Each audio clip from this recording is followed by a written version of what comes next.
इस धरती पर अब तक जो नहीं हुआ वो कल हो सकता है। इंसान इसे कल एक सच्चाई बना सकते हैं।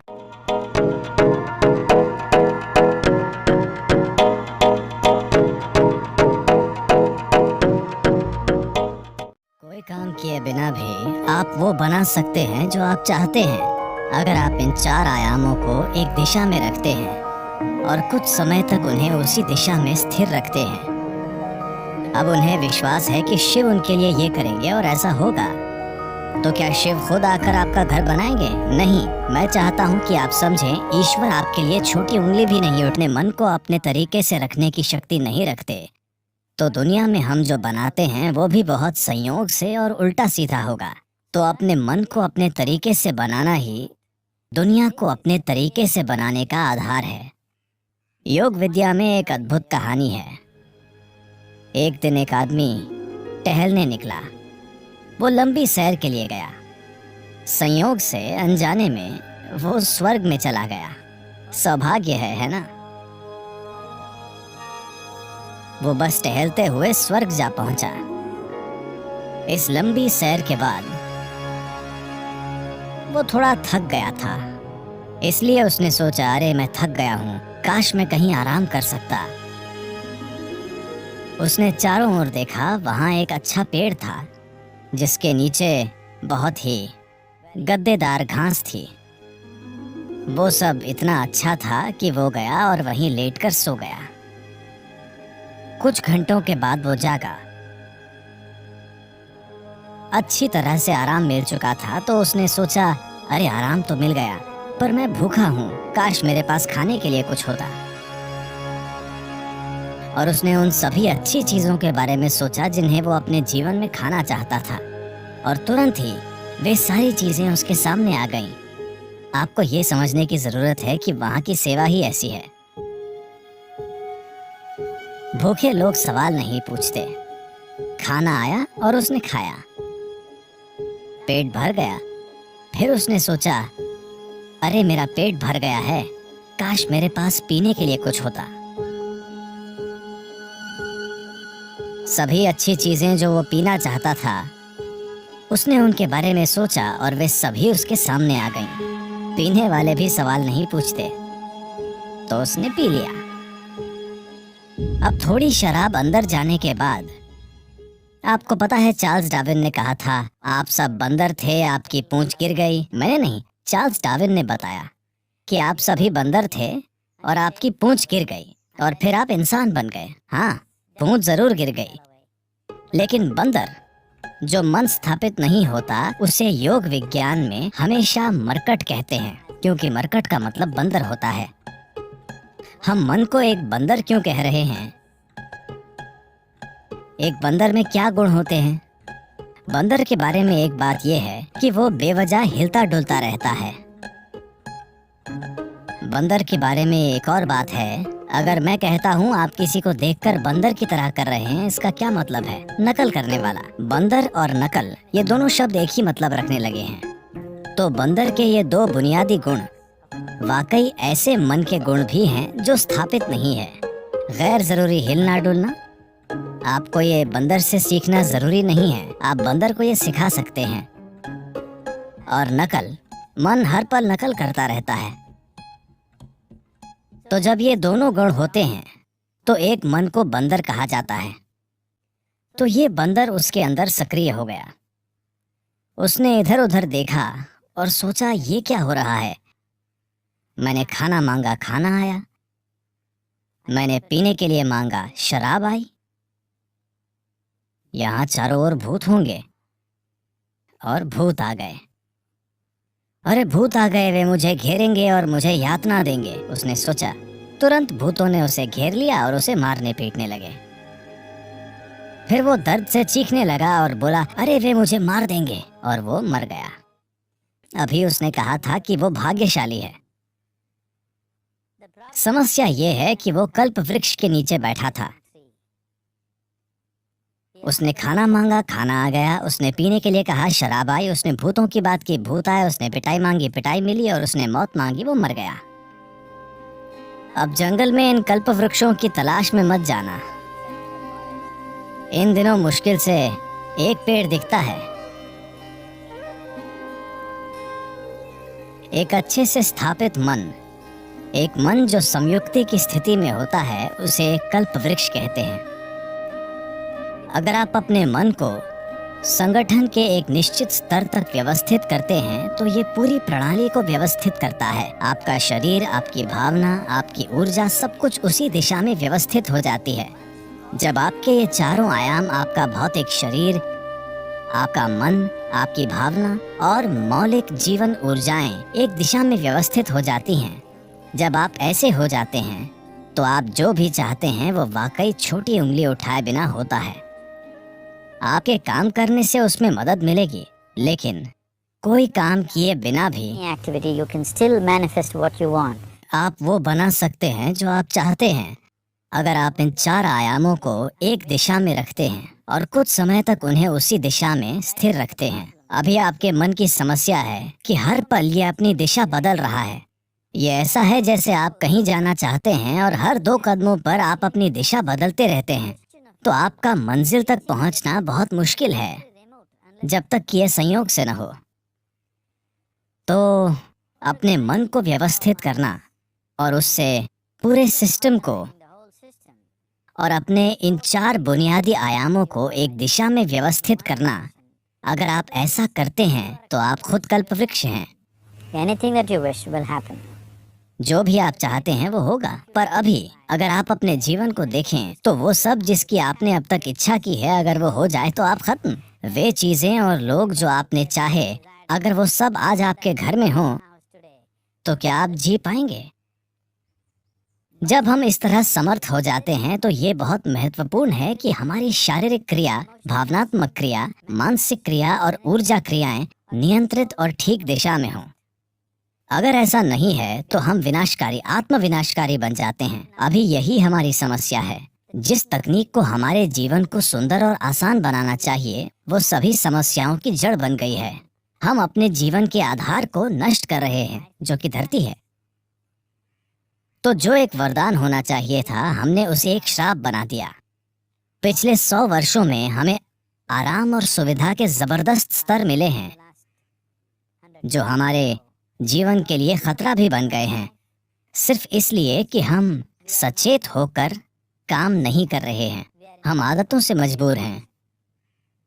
तो मन को व्यवस्थित करने का बुनियादी मतलब है चीजों को विवशता से करने के बजाय जागरूक होकर करना। आपने ऐसे लोगों के बारे में सुना होगा जो कुछ मांगते हैं और सभी उम्मीदों से परे वो उनके लिए सच हो जाता है। आमतौर पर ऐसा उनके साथ होता है जो श्रद्धा रखते हैं। मान लीजिए आप घर बनाना चाहते हैं। अगर आप सोचने लगेंगे, अरे मैं एक घर बनाना चाहता हूँ, घर बनाने के लिए 50 लाख रुपए चाहिए, मेरी जेब में 50 रुपए हैं, नहीं होगा, नहीं होगा, संभव नहीं है। जैसे ही आप कहते हैं संभव नहीं है, आप ये भी कह रहे हैं कि मैं ये नहीं चाहता। तो एक स्तर पर आप इच्छा पैदा कर रहे हैं कि आप कुछ चाहते हैं, दूसरे स्तर पर आप कह रहे हैं मैं ये नहीं चाहता। तो इस संघर्ष में ये शायद न हो पाए। कोई इंसान जो किसी भगवान या मंदिर में या जिसमें भी श्रद्धा रखता है, जो सरल मन वाला है, श्रद्धा सिर्फ उन लोगों के लिए काम करती है जो सरल मन वाले हैं। सोचने वाले लोग जो बहुत अधिक सोचते हैं, उनके लिए ये कभी काम नहीं करती। एक छोटे बच्चे जैसा इंसान जिसे अपने ईश्वर या अपने मंदिर में या जिसमें भी एक सरल श्रद्धा है, वो मंदिर में जाकर कहता है, शिव जी मुझे एक घर चाहिए, मुझे नहीं पता कैसे, पर आपको ये करना होगा। अब उसके मन में कोई उल्टे विचार नहीं है, क्या ऐसा होगा, क्या ऐसा नहीं होगा, क्या ये संभव है, क्या ये असंभव नहीं है। श्रद्धा के सरल काम द्वारा इन चीजों को पूरी तरह से हटा दिया जाता है। अब उसे श्रद्धा है कि शिव उसके लिए ये करेंगे और ऐसा होगा। तो क्या शिव खुद आकर आपका घर बनाएंगे? नहीं। मैं चाहता हूँ कि आप समझें, ईश्वर आपके लिए छोटी उंगली भी नहीं उठाएंगे। जिसे आप ईश्वर कहते हैं वो सृष्टि का स्रोत है। एक निर्माता के रूप में उन्होंने जबरदस्त काम किया है, कोई प्रश्न नहीं है। आप इससे बेहतर सृष्टि सोच सकते हैं? अभी जो भी है उससे बेहतर सृष्टि की क्या कोई कल्पना कर सकता है? तो एक निर्माता के रूप में उन्होंने बेहतरीन काम किया है। पर अगर आप चाहते हैं कि जीवन आपके हिसाब से चले, क्योंकि अभी आपकी खुशी और आपकी खुशहाली की बुनियाद ये है अगर आप दुखी हैं तो सिर्फ और सिर्फ इसलिए आप दुखी हैं कि जीवन वैसे नहीं चल रहा जैसे आप चाहते हैं। बस यही बात है। तो अगर जीवन आपके हिसाब से नहीं चलता तो आप दुखी होते हैं। अगर जीवन आपके हिसाब से चलता है तो आप खुश होते हैं। ये इतना सरल है। तो अगर जीवन को आपके हिसाब से चलना चाहिए तो सबसे पहले आप कैसे सोचते हैं, आपकी सोच में कितना फोकस है, आपके विचार में कितनी स्थिरता है और विचार प्रक्रिया में कितनी ऊर्जा है, इससे तय होगा कि क्या आपका विचार एक सच्चाई बनेगा या सिर्फ एक विचार रहेगा। ये इससे भी तय होगा कि आप उल्टे विचार बनाकर उस विचार के लिए रुकावट नहीं पैदा करते। Is something possible or not possible? Is destroying humanity. क्या ये हो सकता है या नहीं, ये मानवता को नष्ट कर रहा है। क्या संभव है और क्या असंभव, ये देखना आपका नहीं, प्रकृति का काम है। आपका काम है मनचाही चीज पाने के लिए मेहनत करना। अभी आप यहाँ बैठे हैं। अगर मैं आपसे 2 सरल प्रश्न पूछूं, मैं चाहता हूं कि आप बस सुने और उत्तर दें। आप जहां बैठे हैं क्या वहां से उड़ सकते हैं? आप कहेंगे नहीं। क्या आप यहां से उठकर चल सकते हैं? आप कहेंगे हाँ। इसका आधार क्या है कि आप उड़ने के लिए नहीं और चलने के लिए हाँ कहते हैं? आधार है जीवन का अनुभव। कई बार आप उठकर चले हैं, कभी उड़ान नहीं भरी। या दूसरे शब्दों में, आप जीवन के पिछले अनुभव को आधार बनाकर ये तय कर रहे हैं कि कुछ संभव है या नहीं। या दूसरे शब्दों में, आपने तय किया है कि अब तक जो नहीं हुआ वो भविष्य में आपके जीवन में नहीं हो सकता है। ये मानवता और मानवीय भावना का अपमान है। इस धरती पर जो अब तक नहीं हुआ वो कल हो सकता है। इंसान इसे कल एक सच्चाई बना सकते हैं। तो क्या संभव है और क्या असंभव, ये देखना आपका काम नहीं है। ये प्रकृति का काम है। प्रकृति तय करेगी। आप बस देखिए कि आप वाकई क्या चाहते हैं और उसके लिए मेहनत कीजिए। और अगर आपका विचार एक शक्तिशाली तरीके से तैयार होता है, बिना किसी उल्टे विचारों के, कोई ऐसे उल्टे विचार न हो जिनसे विचार प्रक्रिया की तीव्रता कम हो जाए। सबसे पहली और महत्वपूर्ण बात यह है कि आपको स्पष्ट पता होना चाहिए कि आप वाकई क्या चाहते हैं। अगर आप नहीं जानते कि आप क्या चाहते हैं तो उसे बनाने का सवाल ही नहीं उठता। अगर आप ये देखें कि आप वाकई क्या चाहते हैं तो हर इंसान यही चाहता है। वो खुशी से जीना चाहता है, वो शांति से जीना चाहता है। In terms of its relationships, वो चाहता है कि उसके रिश्ते प्यार भरे हों। या दूसरे शब्दों में कहें तो कोई भी इंसान यही चाहता है कि वो अपने भीतर सुखी हो और उसके चारों ओर सुख हो। ये सुख अगर हमारे शरीर में होता है तो हम इसे सेहत या सुख कहते हैं। अगर ये हमारे मन में होता है तो हम इसे शांति और खुशी कहते हैं। अगर ये हमारी भावना में होता है तो हम प्यार और करुणा कहते हैं। अगर ये हमारी ऊर्जा में होता है तो हम इसे आनंद और परमानंद कहते हैं। यही एक इंसान की तलाश है। चाहे वो काम करने अपने ऑफिस जा रहा है, वो पैसा कमाना चाहता है, करियर बनाना चाहता है, परिवार बनाए, वो बार में बैठे या मंदिर में बैठे, वो तब भी उसी चीज की तलाश में है। भीतर सुख, चारों ओर सुख। अगर यही हम चाहते हैं तो मुझे लगता है इसे सीधे संबोधित करने और इसे बनाने के लिए खुद को प्रतिबद्ध करने का यही समय है। तो आप खुद को एक शांतिपूर्ण इंसान, आनंदमय इंसान, प्रेम करने वाला इंसान, सभी स्तरों पर एक सुखद इंसान बनाना चाहते हैं। और क्या आप इस तरह की दुनिया भी नहीं चाहते? एक शांतिपूर्ण दुनिया, एक प्रेमपूर्ण दुनिया, एक आनंदमय दुनिया। नहीं, मुझे हरियाली चाहिए, मुझे भोजन चाहिए। आनंदित दुनिया से हमारा मतलब है कि हम जो भी चाहते थे वो हो गया। आप इसी की तलाश कर रहे हैं। तो आपको यही करने की जरूरत है कि अपने और अपने आसपास के लोगों के लिए एक शांतिपूर्ण, आनंदमय और प्रेमपूर्ण दुनिया बनाने के लिए प्रतिबद्ध हो जाएं।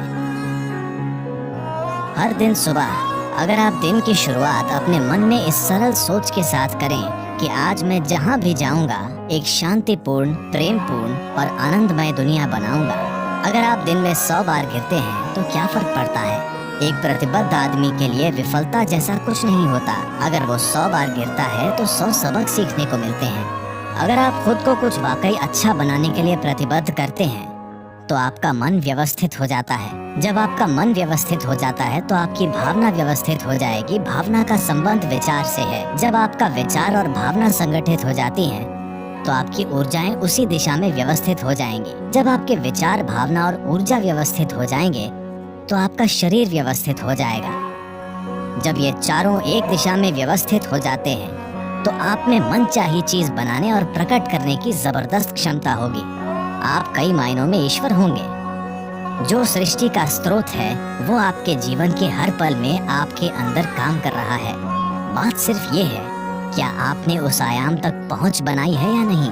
अपने जीवन के 4 मूल तत्वों को व्यवस्थित करके आपको वो पहुंच मिलेगी। ऐसा करने के लिए साधन और तकनीकें हैं। योग का पूरा विज्ञान, पूरी तकनीक जिसे हम योग कहते हैं, वो बस यही है, खुद को सृष्टि के एक टुकड़े से सृष्टा बनाना।